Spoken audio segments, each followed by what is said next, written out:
Order दिया।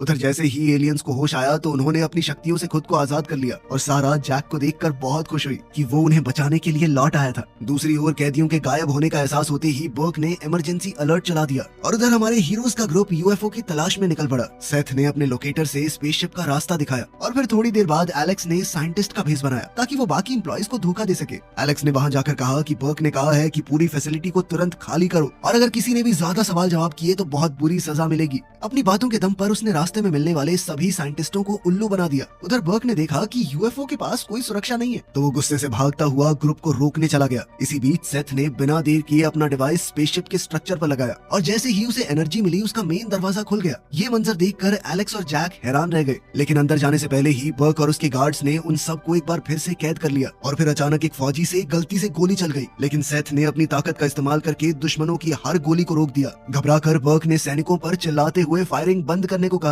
तभी अचानक साइफन भी एक दीवार तोड़ते हुए वहां पहुंच गया। साइफन को देखकर सबका ध्यान उसी की तरफ चला गया और इसी हंगामे का फायदा उठाकर जैक ने सबको यूएफओ के अंदर घुसने को कहा। उन्हें रोकने के लिए सैनिक दौड़े, लेकिन वो सभी साइफन के हमलों में फंस कर रह गए। सारे इंजन और नेविगेशन सिस्टम एक्टिवेट होते ही एलियंस ने उड़ान भरने की तैयारी कर ली। तंग जगह होने के बावजूद उन्होंने जैसे तैसे अपनी पोजीशन संभाली और वहां से भागने लगे। जब सेथ ने देखा कि साइफन के ऊपर हजारों गोलियां चल रही हैं, तो उसने सबको संभल कर बैठने को कहा और सीधा अपनी स्पेसशिप को मॉन्स्टर के ऊपर चढ़ा दिया, जिससे साइफन पूरी तरह तबाह हो गया। उसी समय बर्क ने अपने लोगों से कहा कि सारे रास्ते बंद कर दो, लेकिन फिर भी एलियंस डरे नहीं और पूरी रफ्तार से आगे बढ़ते रहे और आखिरी पल में दरवाजे को तोड़कर बाहर निकल गए। अब आजाद होते ही सब लोग खुशी से झूम उठे थे, लेकिन इस जश्न की घड़ी के बीच सेथ ने देखा कि कंप्रेशन चेंबर डैमेज हो चुका है। तब जैक ने उससे पूछा कि क्या उड़ते उड़ते स्पेसशिप को ठीक करने का कोई तरीका नहीं है। अब जैक उसी जगह पर गया जहाँ डिफेक्ट था, लेकिन वहाँ उसे दोबारा से साइफन का सामना करना पड़ा, जो बार बार उस पर हमला करने लगा। सेथ को एहसास हो गया कि कोई तो गड़बड़ है, इसीलिए उसने एलेक्स को अपनी बहन के साथ स्पेसक्राफ्ट कंट्रोल करने को कहा और खुद जैक की मदद करने के लिए दौड़ पड़ा।